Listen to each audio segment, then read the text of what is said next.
Hello everyone, मैं हूं हर्षा शाह, बॉलीवुड अभिनय की स्टूडेंट।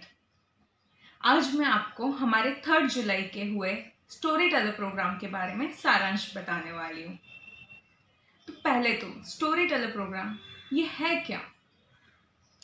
तो बॉलीवुड अभिनय हर महीने ये प्रोग्राम अरेंज करता है उन राइजिंग स्टार्स की स्टोरी जानने के लिए जिनका सिग्नेचर से ऑटोग्राफ का प्रोसेस स्टार्ट हो गया है, और सबसे इम्पोर्टेंट वो बॉलीवुड अभिनय के स्टूडेंट रह चुके हैं।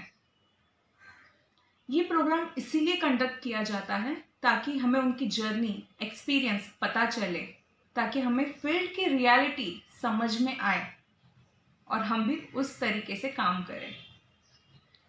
तो इस 3 जुलाई का जो प्रोग्राम हुआ था उसके हमारे गेस्ट थे एक्टर अभिलाष चौधरी। उन्होंने अब हमें अपनी कहानी बताई कि कैसे उन्होंने अपने 3rd ईयर की इंजीनियरिंग में ही डिसाइड कर लिया था कि उन्होंने एक्टिंग में ही अपना करियर बनाना है, लेकिन उन्होंने इंजीनियरिंग कंप्लीट की, जॉब भी किया और एक्टिंग का पैशन भी कंटिन्यू रखा। वीकेंड्स में वो ऑडिशन देते थे और वीकडेज में नॉर्मल जॉब की लाइफ जीते थे। तो उन्होंने ऐसे बहुत सारे ऑडिशंस दिए और एक्सपीरियंस गेन किया। वैसे ही बॉलीवुड अभिनय के साथ भी उन्होंने सीखा और ऑडिशंस क्रैक करते गए।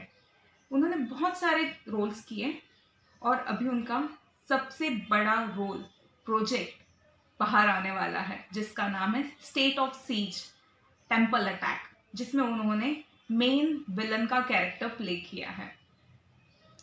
तो वेबिनार में बहुत सारे लोग मौजूद थे जिन्होंने उनसे अपने क्वेश्चंस पूछे।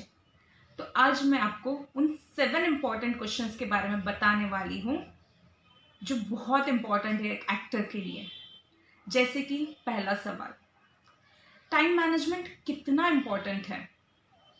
तो उन्होंने बताया कि टाइम मैनेजमेंट बहुत ज़रूरी है। शूटिंग के टाइम के हिसाब से उन्हें अपनी बाकी सारी चीज़ें रीशेड्यूल करनी पड़ती हैं।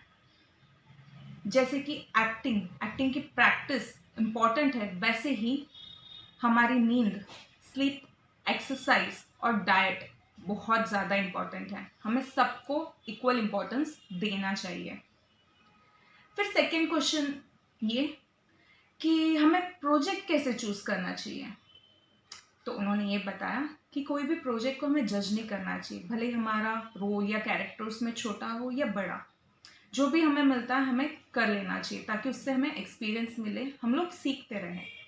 हाँ, लेकिन अगर हमारे पास 2-3 ऑप्शंस है तो हम लोग उसमें से कोई एक चीज़ सिलेक्ट कर सकते हैं, लेकिन वो सिलेक्शन उस बेसिस पे होना चाहिए जो आगे जाके हमारे लिए एक अच्छा इम्पैक्ट क्रिएट करे। थर्ड इम्पॉर्टेंट क्वेश्चन ये है कि एक्टिंग के ऑडिशन में हमें किस तरीके से जाना चाहिए, कैसे ड्रेसअप करना चाहिए। तो उन्होंने ये बताया कि अगर कोई रोल या कैरेक्टर डिसाइडेड है तो हमें उस कैरेक्टर के हिसाब से ड्रेसअप करके जाना चाहिए, या फिर आपको किस चीज़ का ऑडिशन देना है ये पता ही नहीं है तो आप जिस भी ड्रेस में कंफर्टेबल हो उस ड्रेस में जा सकते हो। तो उस पे से ये एक सवाल उन्होंने डायरेक्टली उसका जवाब दे दिया बिना पूछे, जैसे कि हमें उन ऑडिशंस में फंसना नहीं चाहिए जो हमसे पैसे डिमांड करते हैं, क्योंकि वो फेक होते हैं। तो हाँ, लेकिन ये भी सवाल आया बाद में कुछ लोगों के दिमाग में कि ऐसी बहुत सारी एजेंसीज हैं जो ऑडिशन की अपडेट्स प्रोवाइड करती हैं। तो फिर हमारे नब सर ने उस पर लाइमलाइट डाली और उन्होंने बताया कि हाँ, ऐसे बहुत सारी एजेंसीज होती है जो आपको ऑडिशंस के डेट्स वगैरह प्रोवाइड करती है, कहाँ पे है, कब है, ये सब प्रोवाइड करते हैं।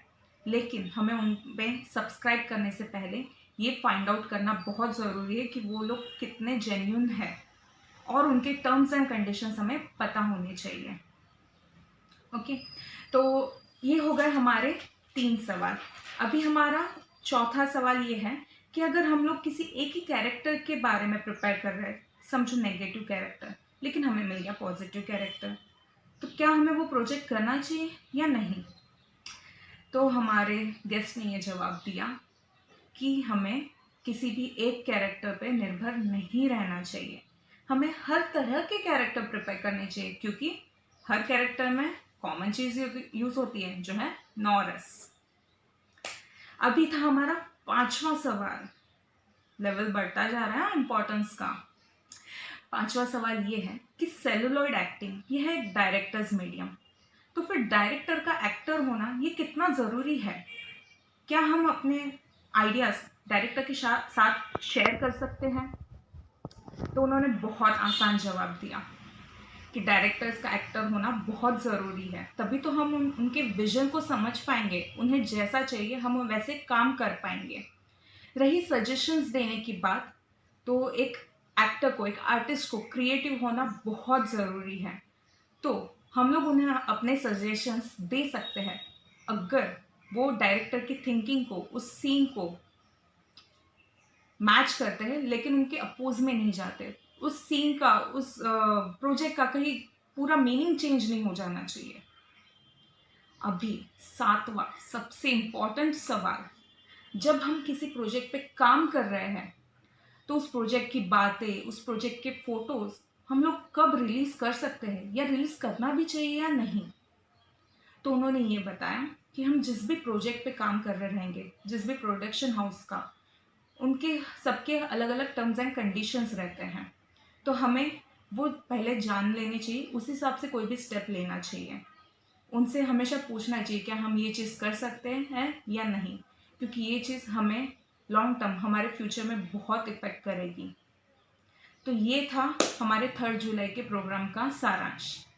मुझे लगता है आपको बहुत सारी अच्छी जानकारियाँ मिली रहेगी, और मैंने तो बहुत एंजॉय किया था प्रोग्राम अटेंड करके। होप कि मेरा सारांश आपको समझ में आया होगा। Thank you.